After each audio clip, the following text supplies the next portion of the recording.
Et maintenant, Annie, qui s'est occupée de la petite rédac. Bonsoir. De retour, comme hier, pour vous donner des nouvelles de la petite rédac et de vos enfants. Encore une fois, il n'y a pas que les grands qui font des choses intéressantes. Non mais...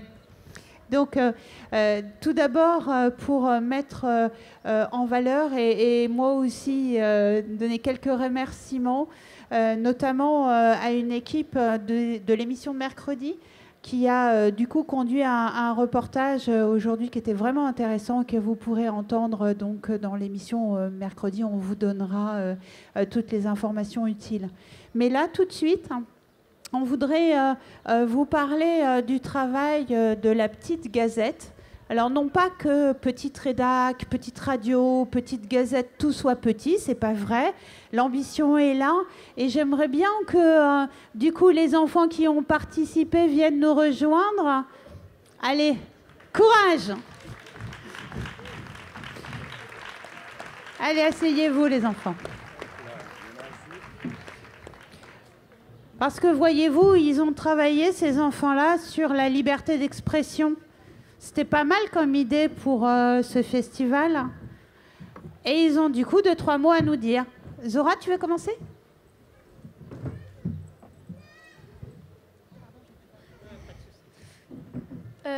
Bonjour. Nous, on a travaillé avec une illustratrice. Que peut-être qu'après vous allez entendre son histoire. Donc on a dessiné quelques dessins sur la liberté d'expression. C'était super et je vais laisser mon partenaire vous raconter l'histoire de l'illustratrice. C'est Horace ? Alors, elle s'appelle Nadia et elle vient de la Tunisie. Et elle est née dans un pays où il y avait un dictateur. Et alors, il n'y avait pas la liberté d'expression. Alors, les gens, ils ne pouvaient pas dire ce qu'ils voulaient. Et alors, après, à 15 ans, quand elle est à Paris, elle voyait tous les journaux qui disaient... qui critiquait les présidents et elle trouvait que c'était incroyable. Et après, à 38 ans, il y a eu une révolution en Tunisie et après ils ont eu le droit de dire ce qu'ils voulaient sur le président et tout. Et après, elle a fait un dessin qui s'appelle Le chat from Tunisie. Willy's from Tunisie. Et... ouais, et après, alors elle fait beaucoup de dessins maintenant.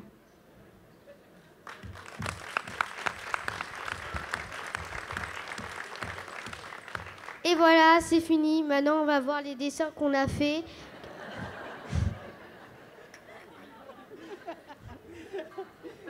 Voilà.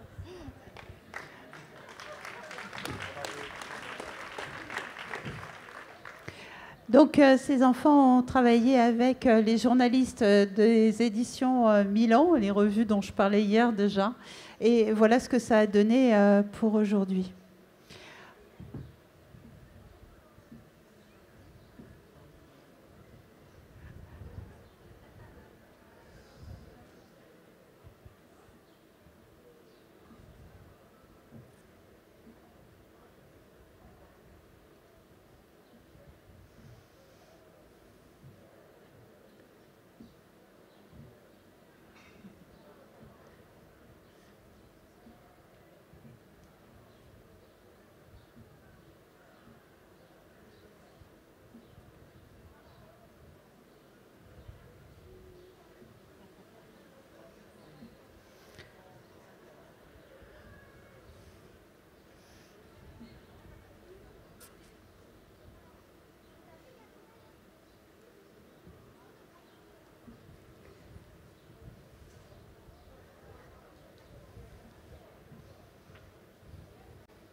Voilà, 2-3 petites leçons. Hein.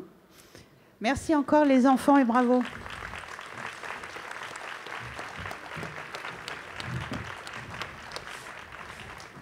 Et du coup, parce qu'on n'a pas beaucoup de temps, on enchaîne tout de suite avec le webdoc. Allez les enfants. Ouais, allez, courage. Ça va bien se passer.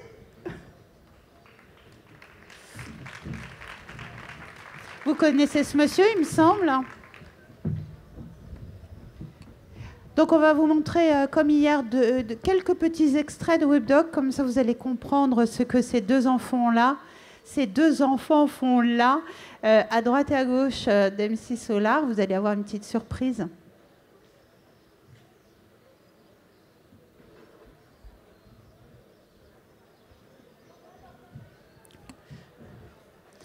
Donc, un travail d'abord avec Alain Laboile, qui est le photographe qui est exposé dans la cour de l'école.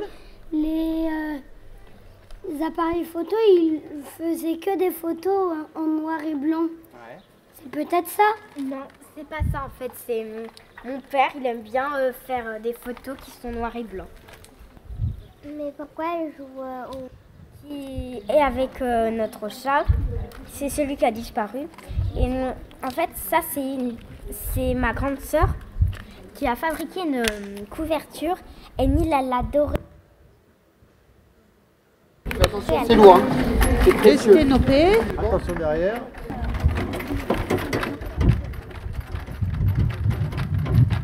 Donc là maintenant, on va ouvrir l'obturateur.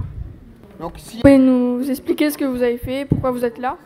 On est en train de faire des photos avec des appareils photo. Comment s'appelle votre appareil photo? Le Sténopé. Comment ça se passe, ça vous plaît? Oui, c'est bien.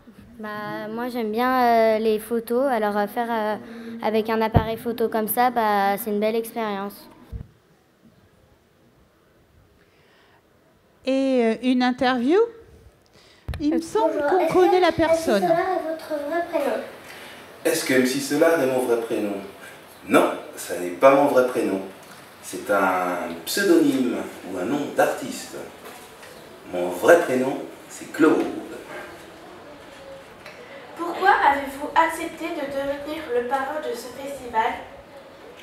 Pourquoi j'ai accepté de devenir le parrain de ce premier festival? Eh bien c'est simple, c'était pour découvrir, voir quelque chose qui n'existe pas, ça c'est toujours bien, et puis vous rencontrer finalement, parce que je savais qu'il y avait plein de choses, et puis voilà, c'est vraiment découvrir des choses. Depuis combien de temps chantez-vous? Ouh là là là là là là là là, je crois que je chante depuis bien avant ta naissance, hein. Ça doit faire 25 ans que je chante. Je les connais par cœur maintenant.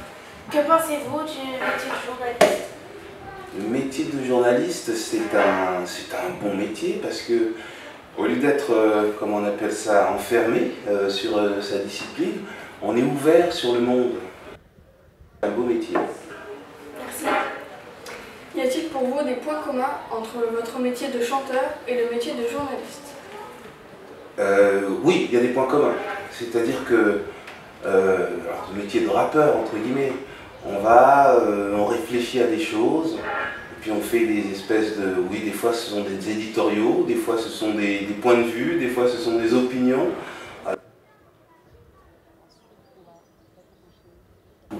Et vous avez des exemples de chansons? Oh ben oui, j'ai une chanson qui racontait un fait divers, qui s'appelle Armand est mort. C'est l'histoire d'un jeune Armand.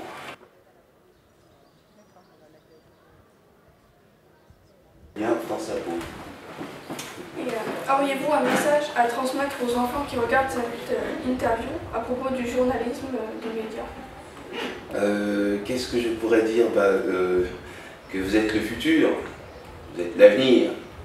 Et donc, il faut bosser à l'école. Pour être journaliste, c'est autre chose. Hein. Très, très, très important. Vous travaillez à l'école et vous allez au moins jusqu'au bac. Auriez-vous un message à transmettre aux Français qui nous regardent après les événements qui se sont produits récemment? Alors, un message dans ces temps difficiles aux jeunes Français, je dirais, Concorde, la concorde, c'est un modulaire, C-O-N-C-O-R-D-E.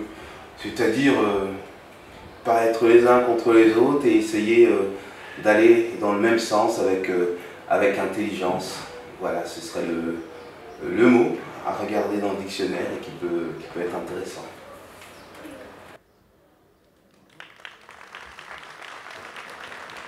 Le temps passe. Allez à Jacta Est. Combien de Budapest ou de Gare de l'Est? Le temps passe. Alors carpe diem, parce qu'il faut du temps pour les gens qui s'aiment. Le temps passe. Allez à Jacta Est. Combien de Budapest ou de Gare de l'Est? Le temps passe. Alors carpe diem. Alors, carpe diem. Alors carpe diem. Alors carpe diem. Ouais. Là, on s'incline devant tant de professionnalisme. Hein. Merci beaucoup.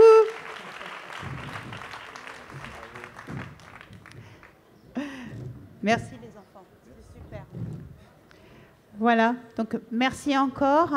Et je dois annoncer quelqu'un qu'on a retardé énormément parce qu'on est resté très longtemps et je présente toutes mes excuses. On avait vraiment envie de montrer le moment super qu'on avait passé cet après-midi avec toi. Ouais, merci infiniment. Et donc, David Thompson, qui va nous rejoindre et qui risque d'être un tout petit peu moins gai. C'est ce qu'on m'a dit. Merci.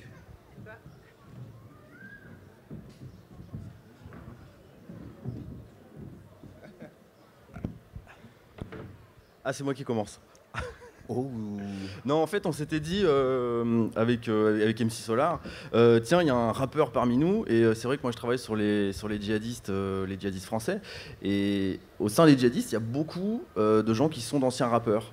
Et du coup, on s'est dit, bah tiens, il y a plein de mystères sur ce sujet-là, et cette partie du sujet est assez... j'ai pas d'explication, moi, vraiment aboutie sur pourquoi. Et donc, je me rappelle, puisqu'on est au Festival du journalisme vivant, on raconte des histoires pour incarner les histoires. C'est ce que font les éditions Les Arènes, la Revue 21, pour raconter la petite histoire pour comprendre un peu la grande. Moi, je me rappelle d'un rappeur tunisien, je crois que tu le connais aussi, qui, la dernière fois que je l'ai vu, c'était en 2013 chez lui, à la Manouba, c'est en banlieue de Tunis. Et ce rappeur, il s'appelle Emino. Et il était connu en Tunisie pour chanter des chansons très bling-bling, des chansons où ça parlait beaucoup de femmes, de sexe, de drogue, de fumette. Il a fait beaucoup de prison en Tunisie à cause de son petit penchant pour la fumette.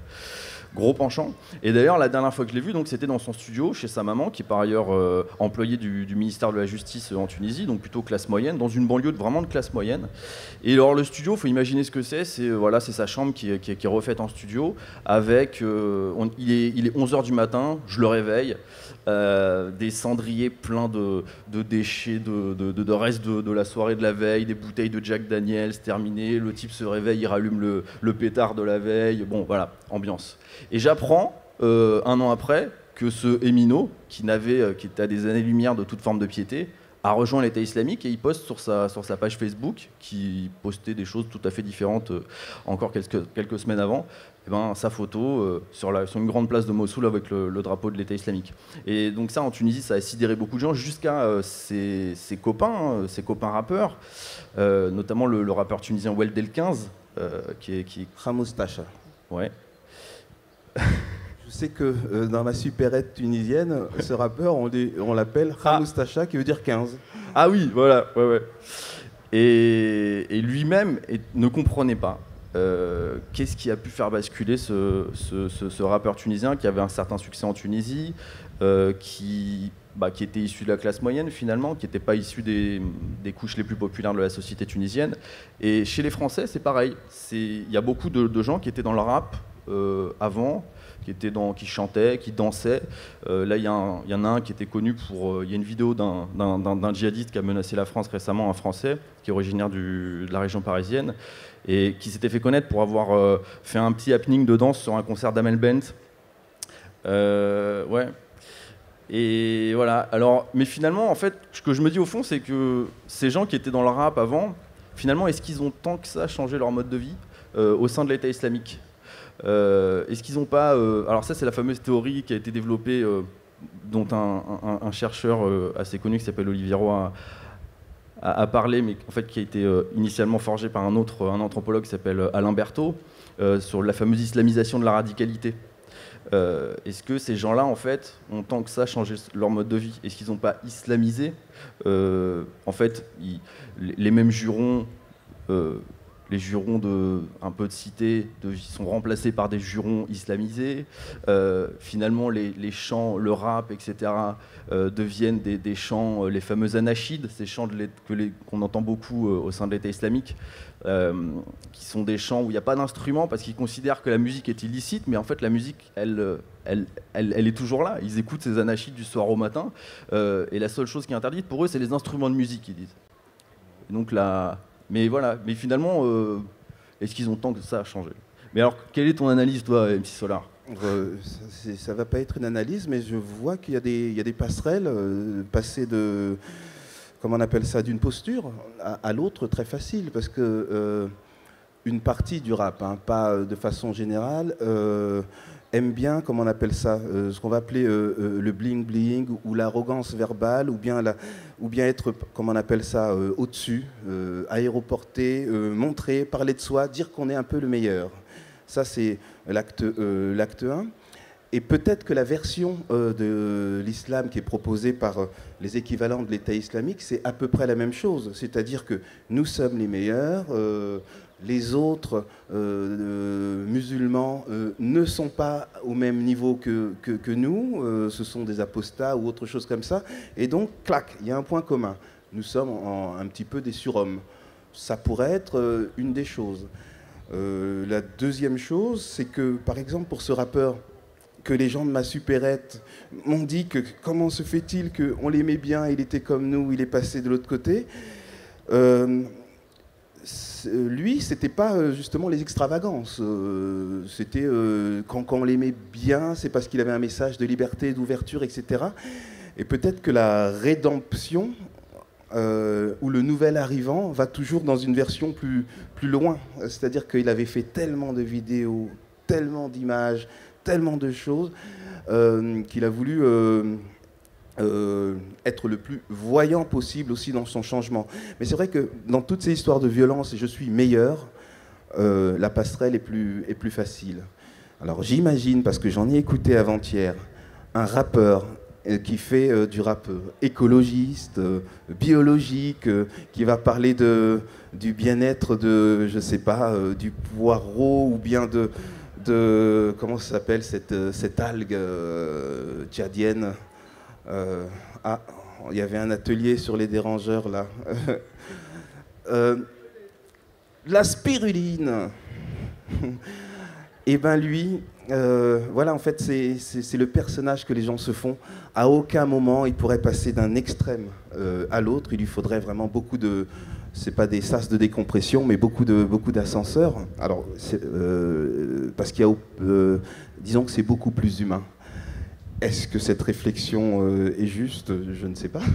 Mais donc, tu es en train de nous dire que dans le rap, il y a ce narcissisme, il y a cette volonté de puissance, de montrer qu'on est supérieur aux autres, qui joue, qui séduit, qui peut faire que des gens se disent bah tiens, j'ai envie d'être rappeur. C'est des ressorts qui sont un peu les mêmes pour ceux qui peuvent rejoindre les rangs des djihadistes.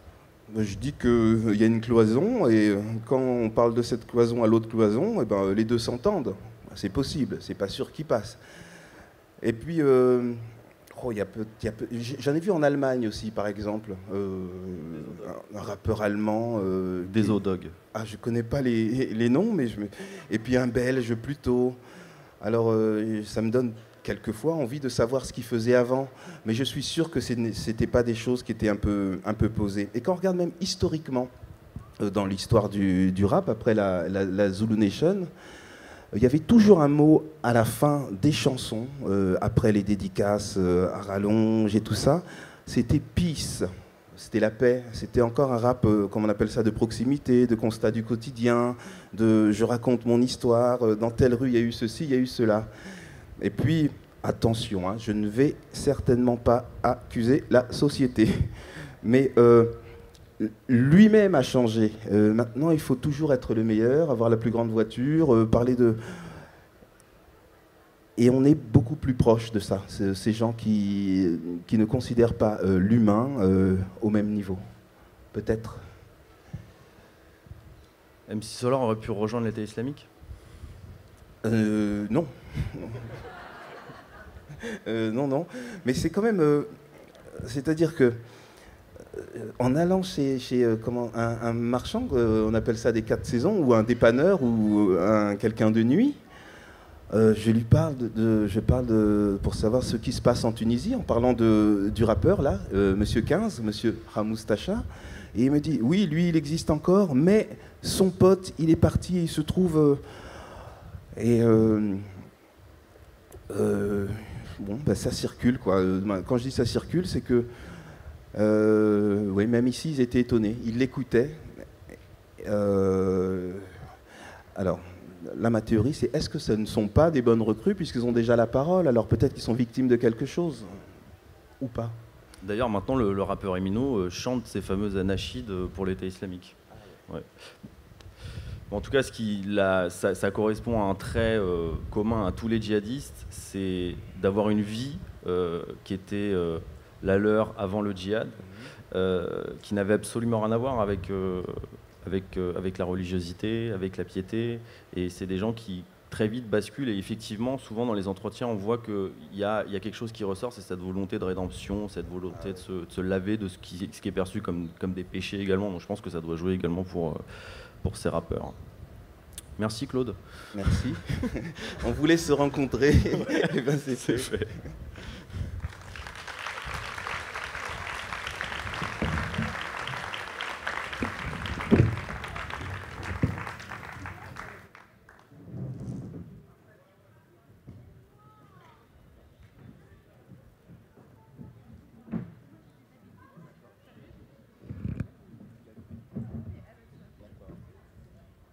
Bonsoir. Certains étaient là hier.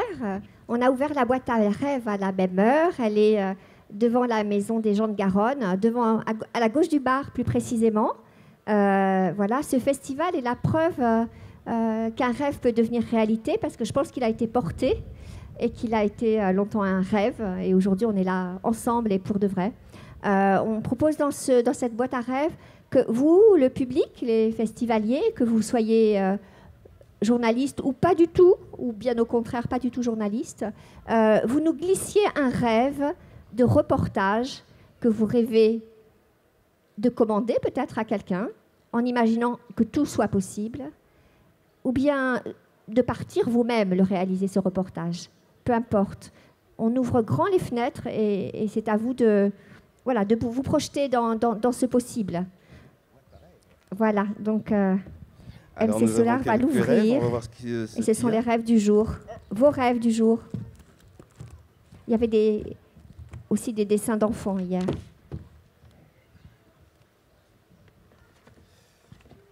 Au hasard ? Au hasard. Notre grand lecteur n'est pas là, nous allons les lire. Oui. Je te laisse choisir peut-être. Hein. C'est une main innocente, c'est toujours mieux. Je rêve d'un monde où certains clichés ne seraient plus réalité. Oui, pardon, Lolilol. Lolilol. Alors, je rêve d'un reportage sur un Touareg à Paris. Un Touareg qui vivrait à Paris. Il y en a.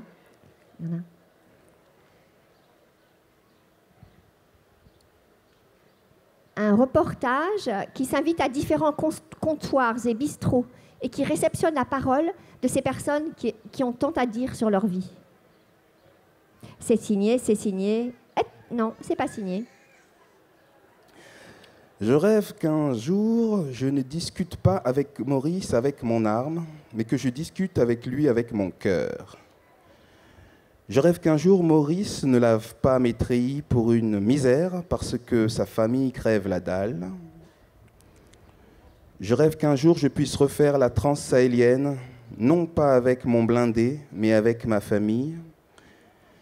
Je rêve qu'un jour les peuples parlent la même langue, même s'ils n'ont pas la même bouche. Pardon pour la mauvaise imitation de Martin Luther King, un militaire. Voilà. Un petit dernier. Je rêve de faire un reportage dans un monde où la guerre n'existe plus, l'harmonie et la paix étant devenues générales. Je rêve de ne réaliser plus que des reportages sur des faits positifs. Ça existe déjà, c'est une certaine forme de presse. Je ne sais pas si on... Voilà. Si le monde est comme ça, on pourra faire ça, mais c'est peut-être pas ce qu'on rêve de faire quand on est journaliste. Et que... Voilà. Il en reste encore, oui. Mais celui-là, je viens de voir le début. Alors je rêve qu'on se souvienne de l'histoire, du travail, de tous les journalistes que nous n'oublions pas, et que nous n'oublions pas, et que nous n'oublions pas tous ceux qui ne peuvent pas témoigner. Il y en a un joli, je crois qu'il est pour vous. C'est le dernier. Ouais. On vous lit ce dernier-là. Je rêve de la première projection de cinéma en plein air sur la Lune. À l'affiche, trou noir et autres contrariétés. Les spectateurs témoigneraient, qu'ils soient terriens ou non terriens. Voilà. La boîte à rêves, elle vous attend. Ça peut être des sujets très, très sérieux aussi. Ça peut être des clins d'œil. Et puis vous avez atelier d'écriture demain matin à 10h à la Corderie. Et là, on prend bien sûr plus de temps d'écrire. Voilà. Merci. Merci. Merci.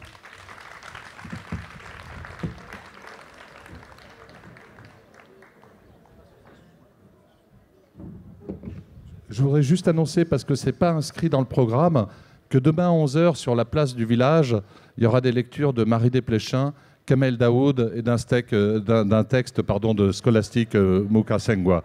Voilà, demain à 11h sur la place du village, et ce n'est pas dans le programme. Merci, merci à Claude.